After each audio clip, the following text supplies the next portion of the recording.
magandang hapon sa inyong lahat. Sa batch namin mga young doctors, mahirap din kasi na pumasok na magkaroon ng sariling practice. Hindi favorable yung environment. Well, galing ako sa isang malaking institution, wala kaming support na yung para mag-start ng practice, hirap para sa amin. Na talagang, kumbaga wala, yun lang konting support na hinihingi namin, hindi namin makuha. Hindi kami basta-basta makakapasok sa isang hospital para magkaroon ng clinic, kailangan mo bumili ng stocks.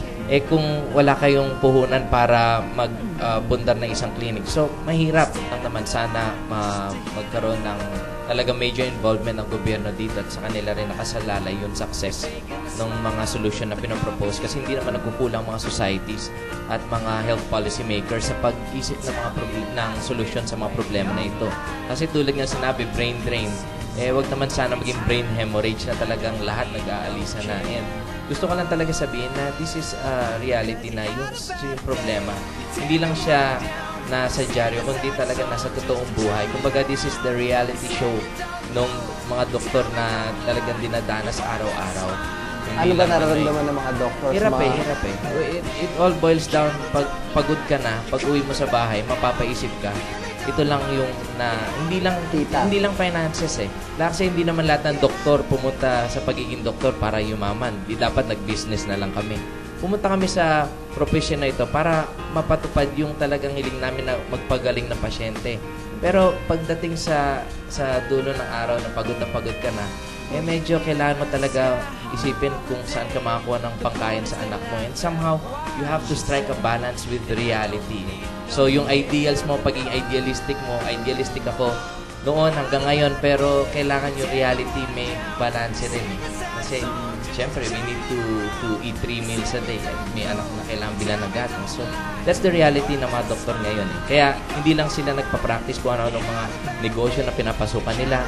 And yung mga iba, may mga kaklase rin ako na hindi na ganon ka-entrepreneurial, nagna-nursing na nga at nag-iibang profession. Sure yung mga nanonood.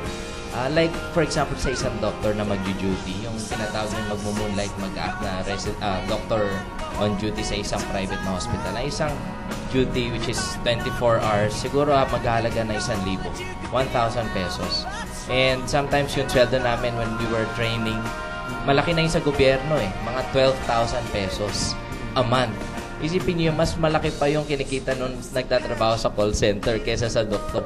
So parang talagang hirap i-reconcile. Somehow talagang ito yung mga realities na talagang hinaharap namin araw-araw. Dito pa naman kami ni Doc Willie and Liza. May naiiwan pa rin sa bansa. Siya talaga sa lahat na ito ay gobyerno talaga. Kaya ma'am, sana magkaroon tayo ng realistic health budget. Yun ang sagot sa lahat ng mga problema ng bayan natin sa pangkalusugan. Realistic health budget. Realistic health budget. Realistic health budget. Yun ang sagot sa lahat ng mga problema ng bayan natin sa pangkalusugan.